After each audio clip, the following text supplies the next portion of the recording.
اس سورہ مبارکہ میں اللہ رب العزت نے تمثیل کے ساتھ مثال دے کر سمجھایا اور ایسے خوبصورت انداز سے نصیحت کی انسان کو، جب بھی اس سورہ مبارکہ کو پڑھتا ہوں تو ایک عجب کیفیت طاری ہو جاتی ہے۔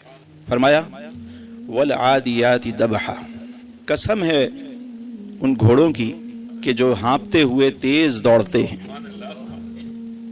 اس سے پہلے دیکھیے کہ قرآن کریم میں مختلف مقامات پر اللہ نے قسم ارشاد فرمائی، اور خالق کائنات جب قسم ارشاد فرماتا ہے تو اس کا مطلب ہے کہ بہت اہم بات سمجھائی جا رہی ہے۔ اگر قرآن کریم میں ہم دیکھیں تو کہیں اللہ رب العزت نے ارشاد فرمایا لا اقسم بہذا البلد، محبوب مجھے شہر مکہ کی قسم۔ شہر مکہ کی قسم کیوں؟ کیا وہاں پہ حجر اسود ہے، مطاف ہے، صفا مروہ ہے؟ فرمایا قسم اس لیے کہ وَأَنْتَ حِلٌّ بِهَذَا الْبَلَدِ، محبوب تم ان گلیوں میں چلتے پھرتے ہو۔ کہیں محبوب کے چہرہ انور کی قسم ارشاد فرمایا وَالضُّحَىٰ، محبوب تمہارے چہرے کی قسم، اور کہیں حضور کی سیاہ زلفوں کی قسم ارشاد فرمائی وَاللَّيْلِ اِذَا سَجَا، محبوب تمہاری سیاہ زلفوں کی قسم، اور کہیں ارشاد فرمایا وَالتِّينِ وَالزَّيْتُونِ، انجیر کی قسم اور زیتون کی قسم۔ اب دیکھیے قسم مختلف مقامات پر قسم کا ذکر ہے، لیکن اس سورہ مبارکہ میں جو قسم ارشاد فرمائی گئی اس کا انداز الگ ہے۔ وہاں تو محبوب کے شہر کی قسم ہے، محبوب کے چہرہ انور کی قسم ہے، یہاں محبوب کے غلاموں کے گھوڑوں کی قسم ارشاد فرمائی گئی، بلکہ صرف گھوڑوں کی نہیں، ان گھوڑوں کے پاؤں کے نیچے جو پتھر آتے ہیں اور ان سے گھوڑوں کے جو سم ٹکراتے ہیں اور اس سے جو چنگاری نکلتی ہے، اللہ نے اس چنگاری کی بھی قسم ارشاد فرمائی وَالْعَادِيَاتِ ضَبْحًا، ان گھوڑوں کی قسم جو ہانپتے ہوئے تیز دوڑتے ہیں، فَالْمُورِيَاتِ قَدْحًا، پتھر پر جب وہ سم مارتے ہیں تو چنگاریاں نکلتی ہیں، فَالْمُغِيرَاتِ صُبْحًا، اور صبح کے وقت دشمن پر وہ حملہ کرتے ہیں، فَأَثَرْنَ بِهِ نَقْعًا، جب وہ نکلتے ہیں تو گرد و غبار اڑاتے ہوئے نکلتے ہیں، یعنی وہ جو گھوڑوں کے آنے سے جو دھول اٹھتی ہے اللہ نے اس کا بھی ذکر ارشاد فرمایا، اور پھر ارشاد فرمایا فَوَسَّطْنَ بِهِ جَمْعًا، اور وہ دشمن کی جماعت میں، دشمن کی فوج میں وہ گھس جاتے ہیں، داخل ہو جاتے ہیں۔ اب یہ 5 اللہ رب العزت نے خوبیاں بیان فرمائی گھوڑوں کی۔ اب یہاں بڑی خوبصورت بات ہے، اس کو سمجھنے کی ضرورت ہے۔ اللہ تعالیٰ نے جو بیان کیا اس پورے منظر کو، اس کو ذرا آپ ویژولائز کریں، ذرا تصور کریں کہ گھوڑے ہیں، ان کا ایک مالک ہے، وہ اب مالک اپنے گھوڑوں کو نکلنے کا حکم دیتا ہے صبح صبح، چلو۔ اب گھوڑے مالک کی اطاعت کرتے ہوئے دوڑنا شروع کر دیتے ہیں، اور وہ لے کر نکلا۔ اب جب وہ لے کر نکلا تو وہ پتھروں پر، پہاڑوں پر، مشکل راستوں پر جب لے کر نکلا تو سم جو ہوتے ہیں گھوڑے کے، اکثر اس کے نیچے لوہے کی نال لگائی جاتی ہے، اس سے چنگاریاں جو ہے نا پتھروں سے ٹکراتے ہیں، جب وہ سم زور سے دوڑ دوڑ دوڑ اس سے چنگاریاں نکلتی، اللہ نے ان چنگاریوں کی بھی مثال بیان فرمائی۔ وہ جو دھول اڑتی ہے جب گھوڑے کہیں جا رہے ہوں، دھول کا ذکر کیا، گرد و غبار کا۔ اب دیکھیں دھول جب اڑ رہی ہے تو آپ نے دیکھا ہوگا عموماً عرب میں لوگ امامہ باندھتے تھے، اور امامے میں ایک شملہ ہوتا تھا۔ وہ شملہ اس لیے ہوتا تھا کہ جب وہ نکلتے تھے سفر پہ تو اس شملے کو یوں کر کے ایک ماسک کی طرح، حجاب کی طرح یہاں پہ لگا لیتے تھے، تاکہ گرد و غبار جب آئے تو چہرہ اس سے محفوظ رہے۔ اب جو گھڑ سوار ہے اس نے تو اپنا چہرہ سیف کر لیا، اس نے ہاتھ میں تلوار بھی رکھ لی، پاس ایک ڈھال بھی رکھی ہوئی ہے، اس نے نیزہ بھی رکھا ہوا ہے، اس نے تو سر پہ کھول بھی پہنا ہوا ہے، اس نے تو زرہ بھی پہنی ہوئی ہے، وہ تو پوری تیاری کے ساتھ جا رہا ہے، اپنی سیفٹی اور سیکیورٹی کا اس نے پورا بندوبست کیا ہوا ہے۔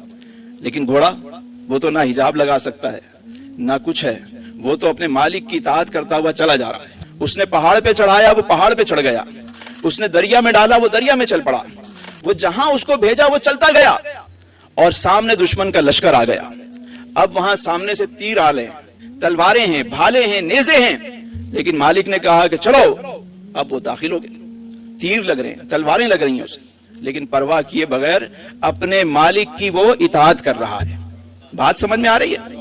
اب یہ پورا منظر اللہ نے بیان کیا کہ دیکھو یہ گھوڑا اپنے مالک کا کتنا فرما بردار ہے، اور پھر فرمایا ان الانسان لربہ لکنود، اللہ اللہ اللہ، انسان اپنے رب کا بڑا ناشکرا ہے۔